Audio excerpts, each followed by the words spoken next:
সন্ধ্যায় আপনাদের এখানে আসছি।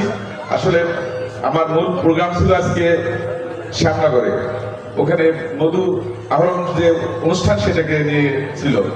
পরবর্তীতে মন্ত্রণালয় থেকে একটা দায়িত্ব দেওয়া হলো যে এইটা যেহেতু গত 16 তারিখে প্ল্যান ছিল করার, কিন্তু এটা করা হয়নি। তো এই জন্য বলা হলো যে না, আপনি এটাকে উদ্বোধন করে আসেন। তো সেইভাবে আসছি। এখন রাস্তাঘাটের যে অবস্থা আপনারা ভালো করে জানেন, সাতক্ষীরার অবস্থা একেবারেই অত্যন্ত সংকটাপন্ন বলতে হবে। কারণ বাইরে আমাদের আসতে এখান থেকে মানে অল্প জায়গা কিন্তু প্রায় 3 ঘন্টার মতো লেগে গেছে, বা কাছাকাছি সময় লেগে গেছে। তো ব্যাপারটা হচ্ছে যে এই জন্য দেরি হয়েছে। আমি অত্যন্ত দুঃখিত, বিকজ আপনার বিকেল থেকে বা দুপুর থেকে অপেক্ষা করছেন এখানে। তো সেটা অত্যন্ত অনভিপ্রেত, কিন্তু কিছু করা ছিল না। আমরা আসলে চেষ্টা করেছি। তো আবার ক্ষমা প্রার্থনা করছি যে আপনারা ক্ষমার সাথে দৃষ্টি দেখবেন। তো আজকে যে মহৎ উদ্যোগকে আমাদের সরকার গ্রহণ করেছে এবং বাংলাদেশ কৃষি উন্নয়ন কর্পোরেশন বিএডিসির সহযোগিতায় এই যে 2 কিলোমিটার খাল খনন হবে, আমি এখানে আসার পরে দেখলাম যে এখানে এখন কিন্তু সুজলা সুফলা, কারণ এখন গ্রীষ্মের সময়, যার জন্য এখানে কোনো জলবদ্ধতা নাই। এখানে উৎপাদনটা এখন ঠিক মতো হবে।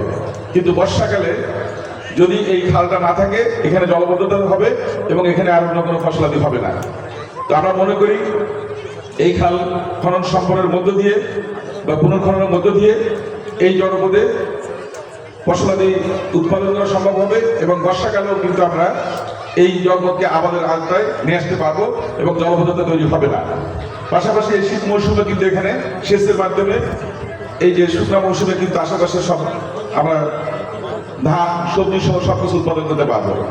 আর আমাদের আরেকটা প্রোগ্রাম আছে যে আমরা খালের পাশে প্ল্যান্টেশন করবো, অর্থাৎ গাছ লাগানোর যে পরিকল্পনা আমাদের আছে আপনারা জানেন।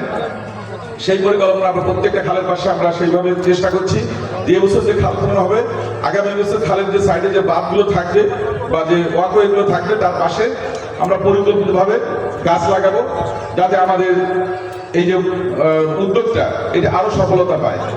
আর পাশাপাশি আমি মনে করি যে এই জনপদে এক একটা এলাকায় এক এক ধরনের নেচার দেখতে পাচ্ছি। শ্যামনগর এক ধরনের প্রকৃতি, এখানে সাতক্ষীরা সদরে আরেক ধরনের প্রাণ প্রকৃতি। তো আমি মনে করি সবটাই আমাদের, সুতরাং এখানে এই মানুষের খাদ্যের যোগান দেওয়ার জন্য এখন ওই এলাকায় ধান হচ্ছে না, এখান থেকে ধান উৎপাদন বেশি হলে এই জেলা কিন্তু খাদ্যের স্বয়ংসম্পূর্ণ এবং বাকিরা কিন্তু সেটা ভোগ করতে পারবে। তো আমরা মনে করি বাংলাদেশ জাতীয়তাবাদী দল নির্বাচনী যোগ্যকে তুলছিল সরকার গঠনের আগে। আমরা কিন্তু ইতিমধ্যেই গত 1.5 মাসে অধিকাংশ অঙ্গীকার বাস্তবায়নের যে পাইলট প্রকল্প সেটা কিন্তু আমরা শুরু করেছি। আমরা প্রথমেই কিন্তু 10ই মার্চ আমরা প্রথমেই ফ্যামিলি কার্ড বিতরণের মধ্য দিয়ে আমাদের যে নারীদের ক্ষমতায়ন বা যারা কাজ করতে চায় বা আগামীতে কন্ট্রিবিউট করতে চায় পরিবারের জন্য, তাদের জন্য এই সুযোগটা আমরা করে দেবো। পর্যায়ক্রমে সব জায়গায় এটাকে দেওয়া হবে। পরের পর্যায়ে এসে কিন্তু আমরা 14 তারিখে করা হয়েছে আমাদের নির্বাচনী অঙ্গীকারের অংশ হিসেবে। 16 তারিখে এসে আমরা কিন্তু 2 দিন পরেই আমরা সারা বাংলাদেশের 54টা জেলায় খাল খনন কর্মসূচি গ্রহণ করেছিলাম। এই জেলাটা শেষ হওয়া হয়নি, এই জন্য কিন্তু আজকে এটা নতুন করে আমরা শুরু করলাম। ইনশাল্লাহ আশা করি এই জেলার অন্যান্য যে খালগুলো আছে, আমার কাছে আরো কয়েকটা প্রস্তাব আসছে, আমরা আমাদের পানি সম্পদ মন্ত্রণালয়ে সেগুলো তুলে ধরবো। আশা করি আমরা সেগুলো আমাদের এই খননের আওতায় নিয়ে আসতে পারবো। কারণ আমাদের উদ্দেশ্য একটাই, এই খাল খননের মধ্য দিয়ে শহীদ প্রেসিডেন্ট জিয়াউর রহমান এদেশে যে সবুজ বিপ্লব আগে এনেছিলেন, খাদ্যের স্বয়ংসম্পূর্ণ এনেছিলেন, একটি তলাবিহীন ধুরির দেশকে উনি খাদ্য স্বয়ংসম্পূর্ণ করেছিলেন এই ধরনের প্রকল্পগুলো হাতে নিয়ে। আমরা মনে করি আমাদের সবাইকে এই প্রকল্প বাস্তবায়নের জন্য এগিয়ে আসতে হবে। কারণ সরকার উদ্যোগ নেবে, কিন্তু সুবিধাটা আপনারাই ভোগ করবেন। এই প্রকল্প যেন সুন্দরভাবে সম্পন্ন হয়, ঠিক মতো যেন খনন হয়, এটা দেখভাল করার দায়িত্ব আপনাদের। বিএডিসি সহযোগিতা করবে, কিন্তু প্রান্তিক পর্যায়ে যারা কাজ করবে আপনাদের দেখভাল করতে হবে। পাশাপাশি যদি কোনো অসঙ্গতি থাকে আপনারা সেটার সাথে সাথে ওনাদেরকে জানালে অন্যরা পদক্ষেপ নেবে। সুতরাং আপনাদের সবার সম্মিলিত সহযোগিতায়, প্রচেষ্টায় এই খাল খনন সম্পূর্ণ হলে এই জনপদের মানুষ কিন্তু অনেকভাবে উপকৃত হবে। বিশেষ করে যারা কৃষি কাজ করে তারা সবাই কিন্তু এর থেকে উপকৃত হবে এবং আমাদের প্রাকৃতিক ভারসাম্য, আমাদের মৎস্য সম্পদ সবকিছু কিন্তু এই মাধ্যমে আমরা ফিরে পাবো। আমাদের অঙ্গীকার হচ্ছে এদেশের মানুষের কল্যাণের জন্য কাজ করা। আমরা আগামী মাসের 14 তারিখ অর্থাৎ 1 বৈশাখ আমরা কৃষক কার্ড প্রদান করবো বলে আমাদের ঘোষণা করা হয়েছে। ইনশাল্লাহ আমরা ওই দিন কৃষক কার্ড প্রদান করবো। আপনারা জানেন 2 দিন আগে আমাদের মাননীয় প্রধানমন্ত্রী আমাদের ক্রীড়াকে যারা পেশা হিসেবে নিয়েছে তাদেরকে স্বাবলম্বী করার জন্য, তাদেরকে পেশাদারিত্বকে আরো যাতে বৃদ্ধি করতে পারে সেটার জন্য কিন্তু ভাতা দিয়েছেন। প্রফেশনাল যারা প্লেয়ার আছে তাদেরকে তো সেটা কিন্তু মাফ করে দেওয়া হয়েছে। সুতরাং আপনারা আশা করতে পারেন যে আমরা প্রত্যেকটা ক্ষেত্রে দেশ গড়ার যে পরিকল্পনা করেছিলাম, যে কর্মপরিকল্পনা করেছিলাম, প্রত্যেকটা ক্ষেত্রে আমরা ইনশাআল্লাহ সফল হব।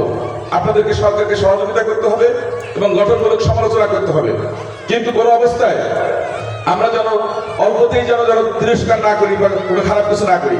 কারণ আমাদের দেশে সবার, এখানে আমাদের সবার দায়িত্ব আছে। দীর্ঘ সংগ্রামের মধ্য দিয়ে আমরা একটা নতুন গণতন্ত্র পেয়েছি, নতুনভাবে আমরা ঘুরে দাঁড়ানোর সুযোগ পেয়েছি। আমাদের সন্তানদের জন্য, আমাদের আগামী প্রজন্মের জন্য এই সুযোগটাকে কাজে লাগাতে হবে।